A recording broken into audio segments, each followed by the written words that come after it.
Time for science with the Science Appliance. Dr. Dan Riskin on The Last Show with David Cooper. Oh, we are here with my favorite science man, Dr. Dan Riskin, PhD, DVD, RSVP. You know, I used to just dance to that song and like let my little head groove, and now the whole time all I'm thinking is David Cooper's starting to put clips from his stuff on Instagram, and my little dancing is going to end up on Instagram. I know. We have someone helping me with social media. It's awkward. I haven't watched any of them yet. No, I have. I have watched some of them. I've seen them. They're very engaging. They're very nice. Okay, we're really leaning in. We're iterating. The idea is get a lot of clips out there and then start making them super tight, polished. I think it's a good idea. They're like, each one's like a little like, ooh, I'd like more of that. Oh. And now I know how to poop thanks to watching in my Instagram feed. Oh yeah, that woman was on the show the other day. She's got a big following. Her Instagram handle is the Vagina Whisperer, and she extols the benefits of a healthy pelvic floor. And I saw a video of her just like, she's like this really articulate, like put together, like medical doctor type. And she's talking about how you can put your thumb inside yourself if you're a woman and push out your poop. Is this getting too gross right now? No, keep going. To strengthen and make your pelvic floor healthy. That will help strengthen things? I don't know, man. She was just... I mean, you don't have a vagina, so you're not going to do it. I don't, in case any one of our listeners are listening. This is... Anyway, that didn't come up in my feed, but what did come up in my feed was just talk of the importance of pooping well and how that can have ramifications. And it wasn't in the vagina context that I know of, but I guess maybe it was. Well, I was asking her questions. She's a big fan of the squatty potty. Do you know what that is? I think I just figured it out. It's a device, and she's not sponsored by this company, but she loves it. They sell like 20, they even have a fancy bamboo one. That's the one I have. That one's like $40. But they sell these stools that let you sort of sit on the toilet in a more squatting position, and it's supposed to be a more natural kind of way for your body to be to... Wait, so this thing, you put it down on the top of the toilet and then you stand on it? No, it's like at where your feet go. Your feet go on it. Your feet go on it, and then you're squatting now above the toilet instead of sitting. Instead of sitting, and that's supposed to like line your insides up the way our ancestors went. So it's like it raises up the sides of the toilet, so like the floor is almost at the bowl level, so that you just stand on either side of it and squat over it. Yeah, something like that. I mean, you're sitting on the toilet, but your feet are squatted up. I don't know. Look it up. Squatty potty. Well, I got to say, I was in your house a couple weeks ago, and there's a nice picture of you behind the toilet, so that if a person is standing at the toilet and peeing into it, they're looking you right in the eye the entire time. Yes. That is brilliant and great. We used to have it on the wall where you can't see, so you'd get on the toilet and you'd be like, oh, wow, that's David. But yeah, we've always had a big photo of me in our guest room, no matter where we've lived. In your guest room? You mean toilet? Like guest bathroom. Or, well, I guess it's my first time having a second bathroom. It was in our primary bathroom before. I love it. I think it's hilarious. It's almost like a comedy room bit. Yeah. That's going on while you're in the bathroom. You're like, David is getting a laugh. And he had a laugh when he put this up because he's like, this is what I'm setting up is an awkwardness. It's insane. Now the awkwardness is happening. And I just know that even though he might not be thinking about it right now, he'll have the joy of revisiting the fact that happened anytime he wants. That's like you're just creating happiness in the world. It's not that well thought out, but yes, it was there to create joy and surprise people. Like, who is this weirdo with an oversized portrait of his face? Like, the portrait is bigger than my face in the bathroom. Yeah, no, it's huge. Yeah. It's a huge David Cooper. It's like behind the toilet. It's not huge. But anyway, okay, well, I at first I'm like, okay, we started this interview a little too inappropriate with the pooping and the vagina whisperer. But nope. Our first story is going to go straight downhill from here. Oh, okay. Why do researchers need to answer the question, does penis size matter? And then like, what are they trying to answer? How are they getting funding for this? What's going on? Yeah, it's a good question. So penises are interesting for a bunch of reasons. If you look across animals, penises are tremendously variable and elaborately adorned with all kinds of crazy shapes and things. I mean, if you look at like insects or mammals or reptiles or, my God, echidnas, God help us all if you look at an echidna penis. That is an image that will never... Echidna! Echidna! Yeah, that's a callback. Yeah, you were screaming that last time you were here. But if you saw the echidna penis, you would probably yell, like, at least that loud. Well, I'm about to Google it. Should I? Google echidna penis. I want to see your facial reaction. It's like the FBI going to come at my house? Echidna Echidna penis. Okay, I'm not a robot. I did it in like a private window. Yeah. How do I spell echidna? Echidna. Okay, I knew that. I was just checking to see that you did. Yeah, I did. Thanks for checking. It's taking a while to load, which is worrisome. Sure. An echidna penis has 4 heads. It's amazing. And when they have sex, 2 of them ejaculate, but then like 2 of the heads do, but then... Why? Why, Mother Nature? Sorry, go ahead. Yes. Why? Okay, so I think I've made my point that penises are interesting. It looks like a weird mushroom. I know, but with 4 heads. Oh no. Oh no. So when they have sex, 2 of them work one time, and then the next time the other 2 on the other side work. Oh, it's like a gun. It's like a shotgun with a double barrel, you know? Yeah. It's got separate barrels. Oh wow. And I think it's either 1 barrel for the 2 left ones and 1 barrel for the 2 right ones, or else it's 4 barrels. But anyway, it's left and then right, like alternating times. How they figured that out, I do not know. I don't like this at all. But anyway, so penises are interesting because they seem to be shaped by evolution with more quickly than other parts of the body. Like you'll have a group of bats that all look really similar, but their penises will really vary in terms of like what the bone is shaped like inside it and all these things and like how many tips it has and all these other things. And so often before DNA was easily checked, you would catch a bat and you had to hope it was a male, and then you looked at its penis to figure out what species it was. And so penis evolution is interesting. And one of the organisms that has a penis is called a human. And human penises are dramatically different from those of other apes. Wow. Apes generally have pretty small wieners. Like a gorilla has about a 1-inch penis, which blows your mind when you see how big a gorilla is. They're terrifying big animals. Yeah, they're ripped. They're ripped And they have little tiny wieners. And then if you look at like chimpanzees or you look at orangutans, same thing, small penises.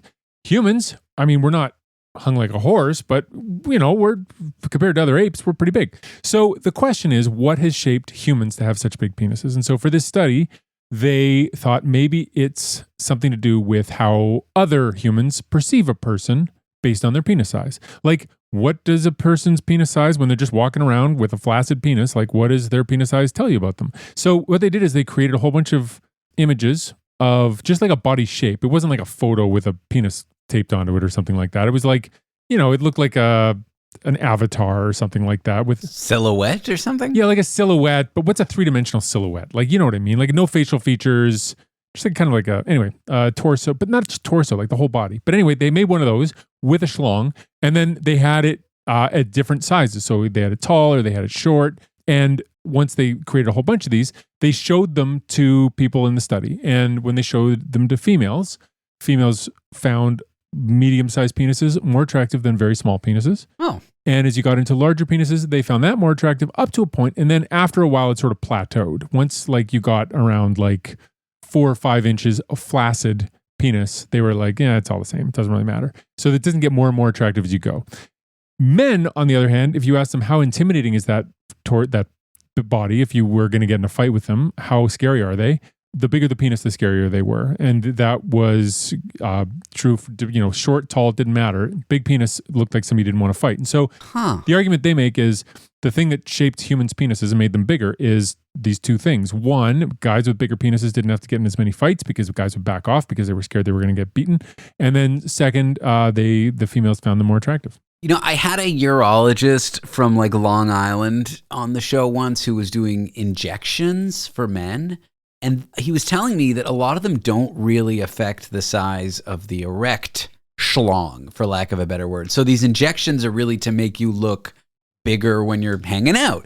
And then I'm like, well, why would anyone want that? And he's like, well, men want it for like going to the beach and like going to the sauna and wearing swimwear so other people think that they're, jacked down there. Oh, interesting. It's interesting. So the huge phallus is more about communicating to other males, at least that's what the researchers are speculating. And then once it's party time, that's not really where that shows up. Interesting. That is interesting. That's very interesting. Actually, Jim Richards, I was talking about penises in some other study. Famous radio host. Yeah, a famous radio host in the country of Canada.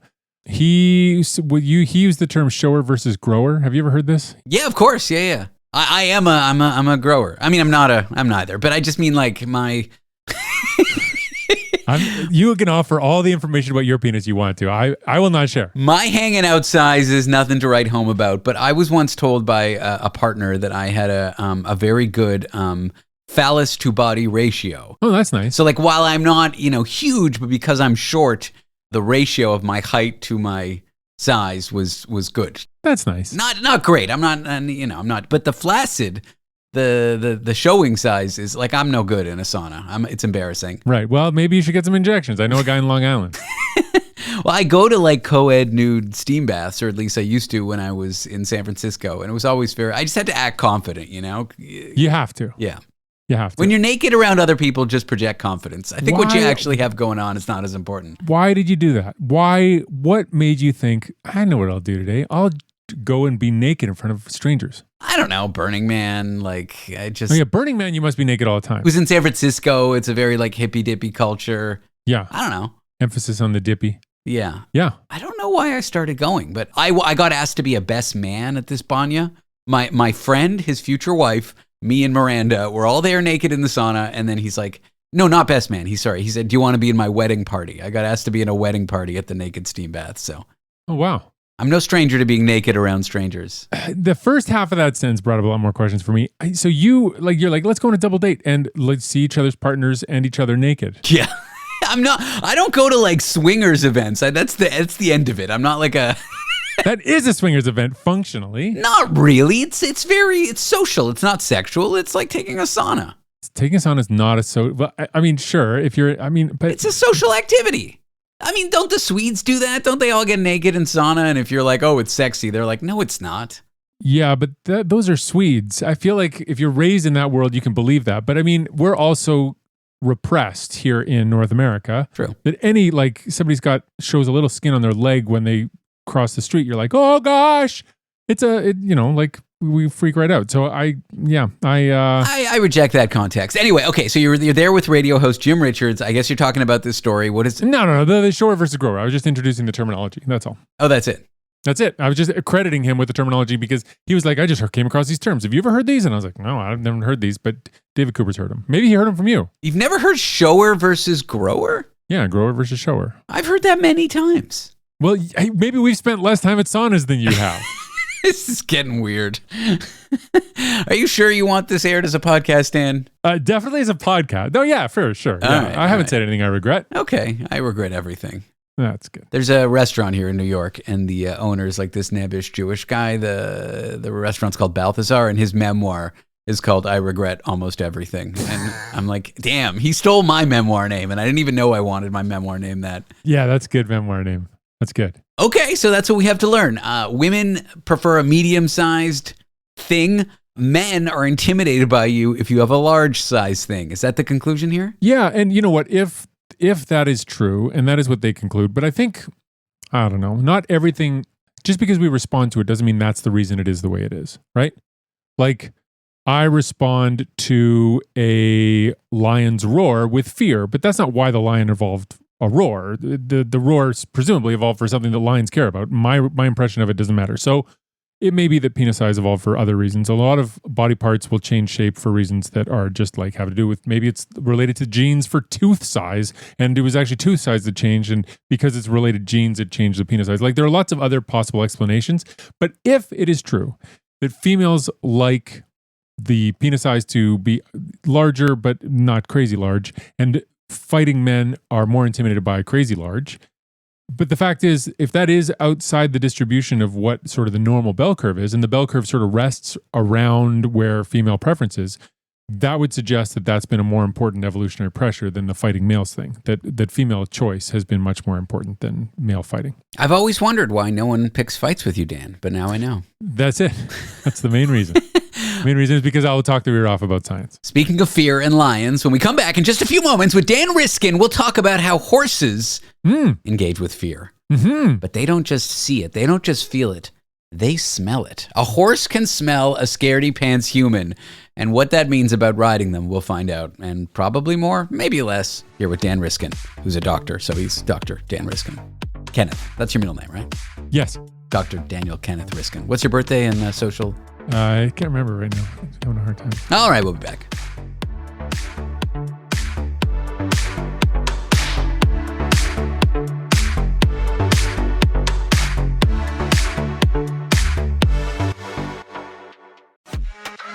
Monster Energy. Everybody knows White Monster Zero Ultra. That's the OG. It kicked off this whole zero sugar energy drink thing. But Ultra is a whole lineup now. You've got Strawberry Dreams, Blue Hawaiian, Sunrise, and Vice Guava. And they all bring the Monster Energy punch. So if you've been living in the white can, branch out. Ultra's got a flavor for every vibe. And every single one is zero sugar. Tap the banner to learn more. Time for science with the Science Appliance. Dr. Dan Riskin on The Last Show with David Cooper. What is that noise that gets me? What is it? Is there a name for that noise? That's a good question. I mean, it appears in the Kung language or something like that, doesn't it? I don't know. I mean, there's a bunch of related stuff, these percussive sort of tongue clicks. Tongue clicks. But tongue click doesn't really capture it. You know, there's a bat that echolocates that way. So most bats are, you can split bats into two groups, echolocators and non-echolocators. Really? There's a story related to bats from this non sequitur? I can't believe it.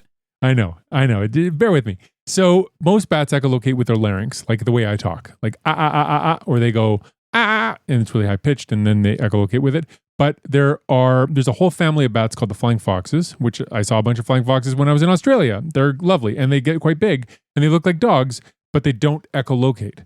They've secondarily lost the ability to echolocate, which is super interesting. But there's one species or one genus with a couple of species in it called the Egyptian fruit bat, and they can echolocate, but they do it by clicking their tongue. So they don't use their larynx the way these other bats do. They fly and they go,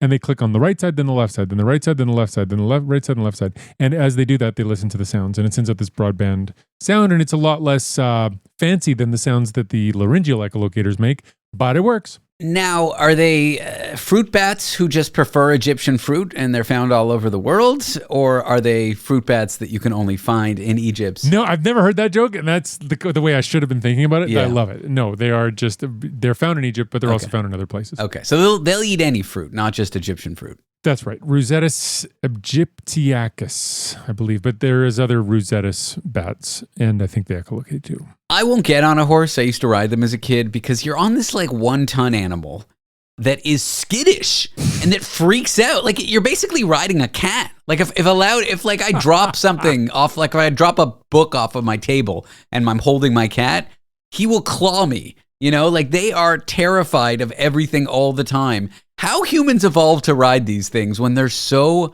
skittish, that I will never know. That's a good shtick. I think I don't know if you have a set. Have you got a set going right now in case you do stand up? Yeah, I'm doing it right now. I'm doing my Hot 30.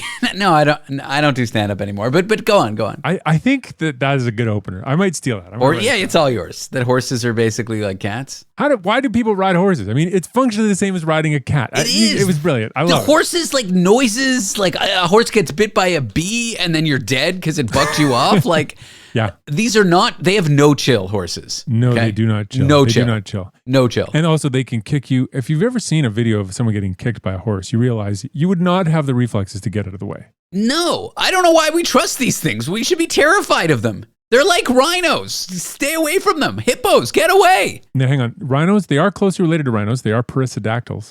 Hippos are in the Artiodactyla, so they're actually quite distant. But the horses and the tapirs are quite close to horses as well. Horses, rhinos, and tapirs are a group, the perissodactyla.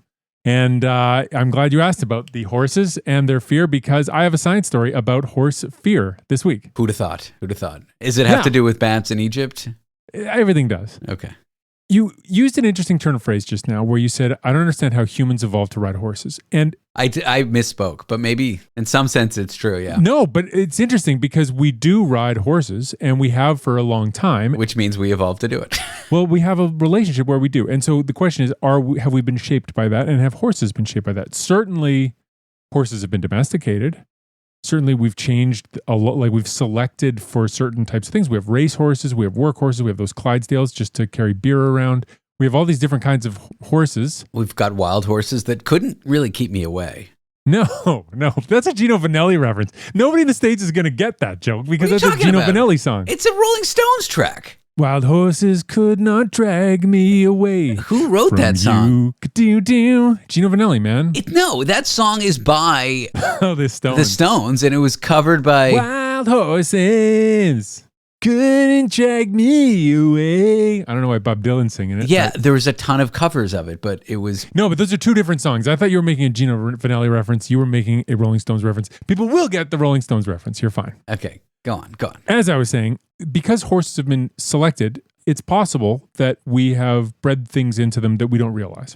And what this study was looking at was the ability of a human to spook a horse, just the smell of a spooked out human. Ooh. So, like, humans communicate a lot with their scent. There have been all these crazy studies where they make, like women who are ovulating have they carry armpit cotton swabs so that it smells like their sweat, and then like men smell that and they respond differently to women who aren't ovulating. And so there's all these like pheromones that happen within our species of humans. But they thought, let's take a smell from a human who's scared, and then let's put that smell on a horse and see if the horse behaves differently. And so they had these horses, and these horses were put through a bunch of different things where like they were ridden, and then somebody opened an umbrella, and then other things, and they measured or a strange noise happened, and they looked at how long the horse looked at where the noise was, and they measured these things, and they did this under different conditions when they had different cotton swabs up against the horse's nostrils.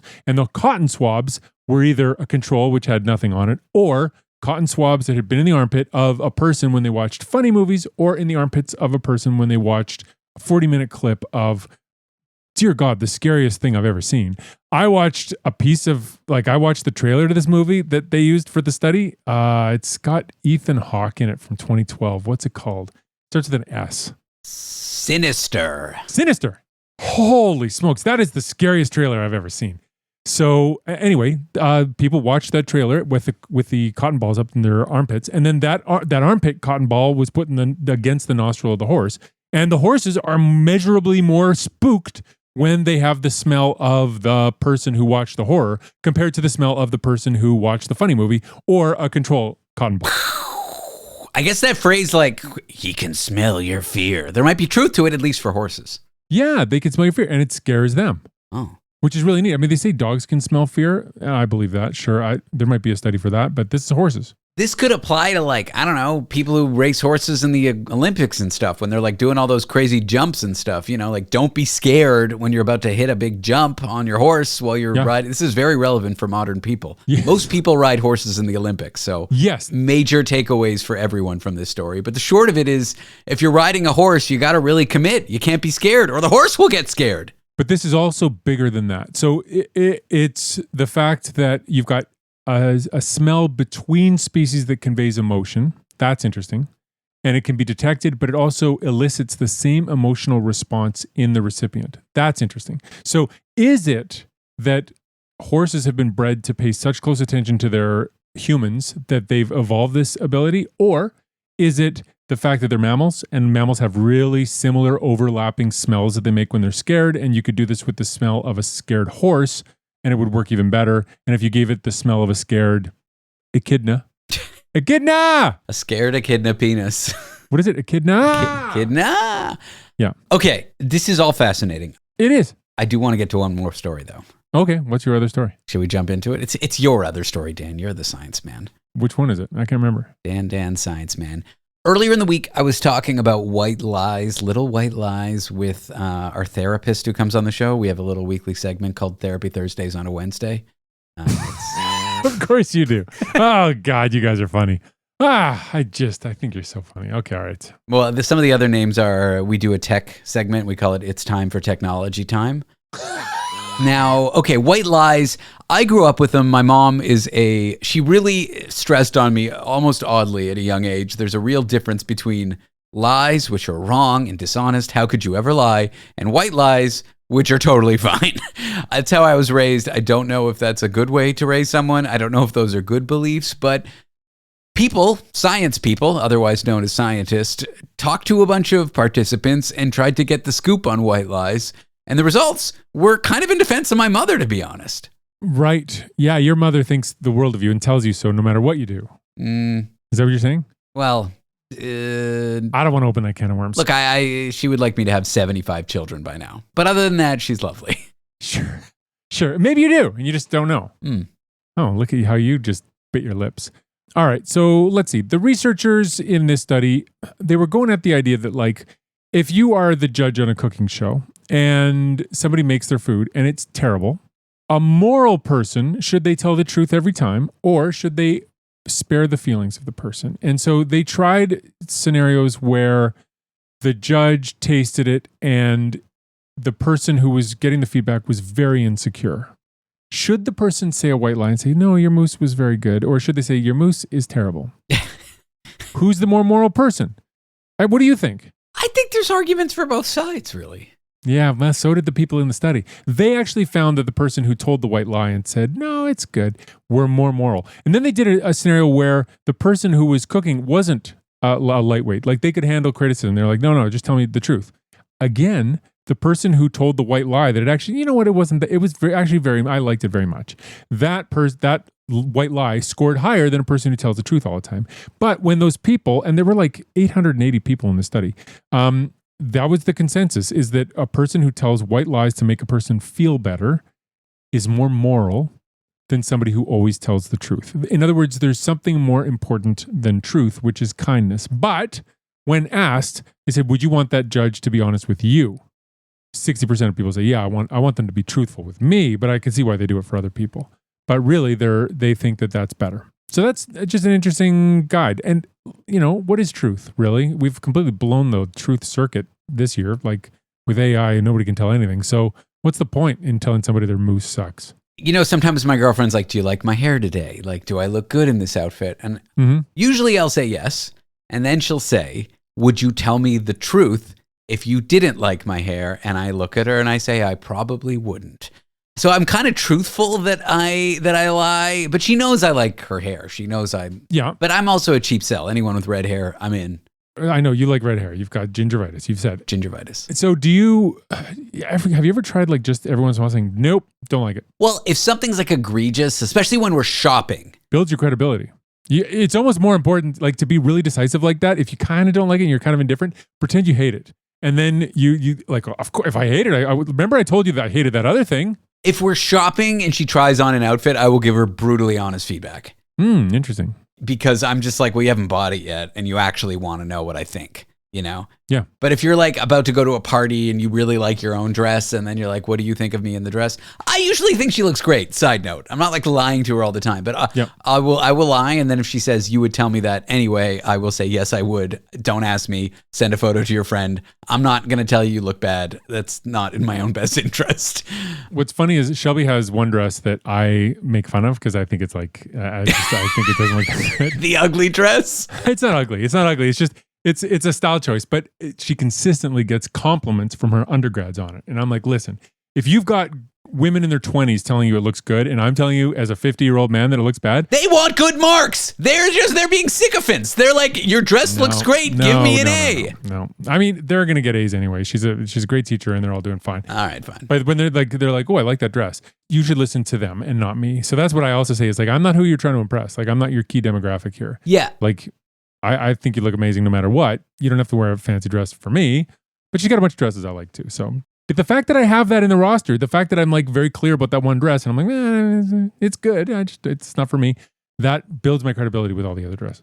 I'm an elder millennial, so like I can't really get away with wearing like Gen Z outfits, like the baggy pants and stuff. Try it, man. Try it. Well, I have a couple things. I just don't like the way I look in them. Oh, here we go. You do dress like that. I've bought a few items but I feel old. Okay. And now you want me to say whether they look good or not? No. She's younger than me, so she can kind of get away with like outfits of the fashion of the 20-year-olds. Like she's only 33. Oh my god.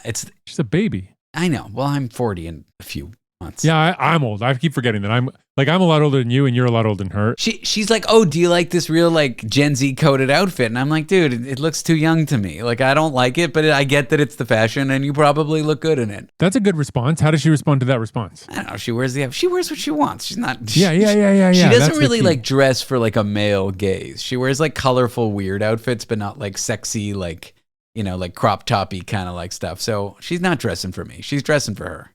Yeah, right on. As it should be.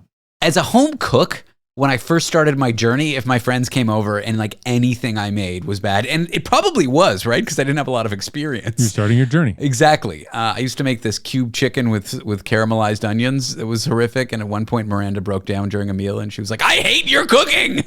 I used to make bad dishes. I would be so insecure. I'd be the person who you should white lie. Like, oh, like it was pretty good. I had pizza when I was at your house last time. We're going to get to that. Now I cook a lot. I'm a somewhat experienced home cook. I don't have like delusions that I'm like a chef level, but I think for a home cook, I'm decent. And I care a lot about it. And I watch cooking videos and I like that kind of stuff. I can take it now, but sometimes I feel like friends come over and I will not get honest feedback. I'm like, oh, I definitely oversalted that. It's fine. I've cooked for you 20 times. It's like the 50th time I've had a dinner party this year. It's fine.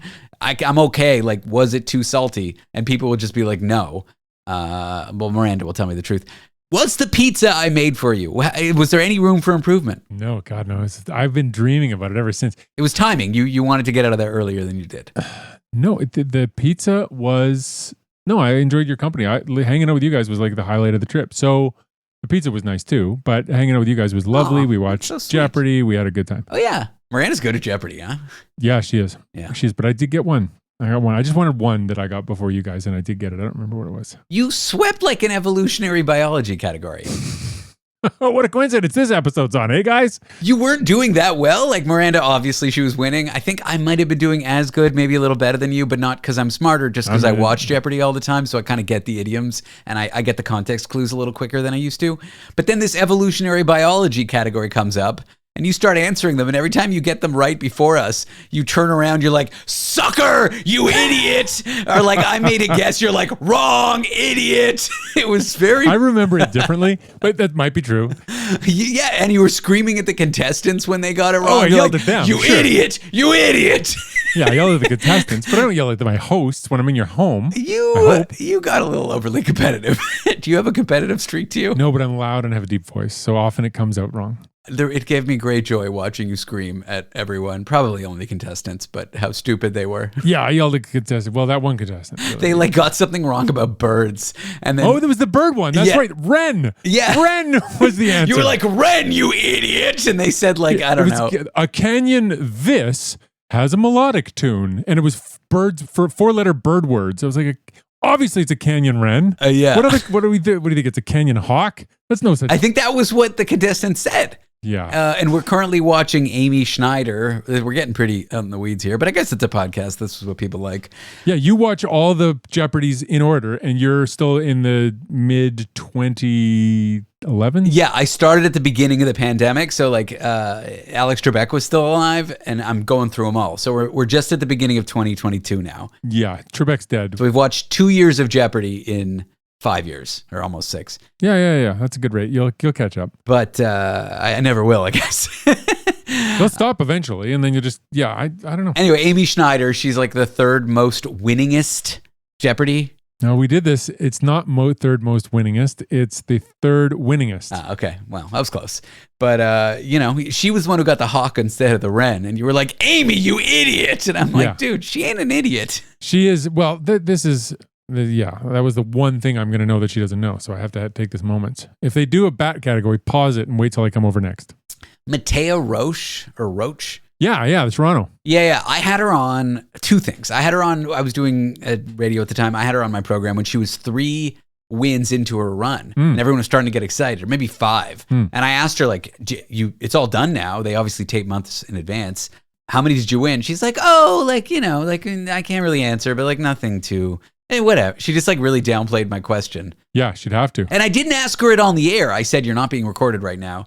Anyway, she went on to win a ton of games. Yeah, she did really well. The other thing I asked her is, did they test you for juicing? Because ADHD medication like Adderall, Dexedrine, Ritalin, you could take those and be more amped up and be like quicker. And they kind of like amphetamines. Kids at home, don't do amphetamines unless your doctor prescribes them. But like, they can give you an advantage. And I asked, like, did they... And how did she say? What did you say? She's like, they don't test for that. Did you have any follow-up questions? These players could be... She's like, she said, I never even thought of that. Of course, she didn't juice. Although if she did, she would never admit it. Right. Allegedly, I'm not going to... I don't think Matea Roche juiced. Matea Roche? Roche. I never interviewed her. Matea. I don't think she juiced, but I think some of these players might juice, dude. They sure. Yeah. They might. I mean, yeah, that lady with the hawk answer didn't juice enough. Idiot! Idiot.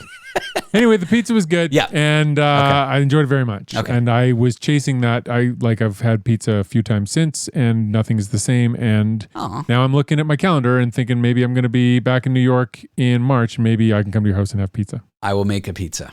I'll make a pizza. Dan, it has been a joy having you on the show. The pleasure is mine. You know what? Maybe we can find a way to tape on the couch again if it all works. Yep. Dan Riskin, Science Man. He has a newsletter. I do. Spelled Newslettor. Newsletter. Yep. Skeletor and the newsletter. I get it every week. You do. Do I open it every week? You should. Don't make me look at your file. Don't look to see whether I opened it. It's creepy. Why? Well, you don't open it because you are on my press list, and so you get a preview of some of these stories beforehand. I do. But I put a lot of work into that newsletter, and it's quite charming. You know, I know someone who subscribed to it, and she said she likes it. Well, that's great. Followthebatsignal.com is how you can subscribe. Yeah, it's free, and it's fun, and you'll just love it. Just smash that subscribe button. Just smash it. Smash it. Follow, like, and smash the subscribe button. Yeah. You sounded like a weird, like, North Korean influencer who's like... Well, isn't that how they... Anyway, I don't know. But David Cooper, you keep doing you. I like the stuff that's coming on Instagram. I like your content.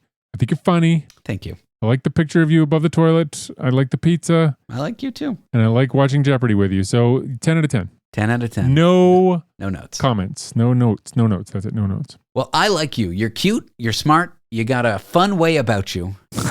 You make science fun and compelling. Thanks. And you've got a great talent for reading these dense academic papers that I don't understand a single fucking word in them and then turning them into relatable science. So I'm just trying to compliment you back. Thanks. Did it feel sincere? Because if it didn't, that's just the way my voice is. No, it felt very sincere. Okay. I think I am good at that. Sometimes people are like, you don't sound sincere. I'm like, no, I am. That's just my voice. It's just the way I sound. Yeah. Dan, thank you. Dan Riskin. Followthebatsignal.com, .net, .org, whatever you like. Just .com.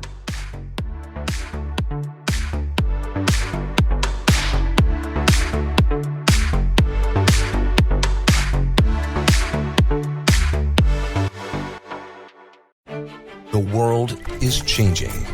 From the misuse of AI and the rise of deepfakes to the dangerous spread of misinformation, it's getting harder for Canadians to separate fact from fiction. That's why having a trustworthy news source is vital. At Global News, we're committed to objective journalism that cuts through the noise. Stick to the facts. Global News, Canada's trusted news.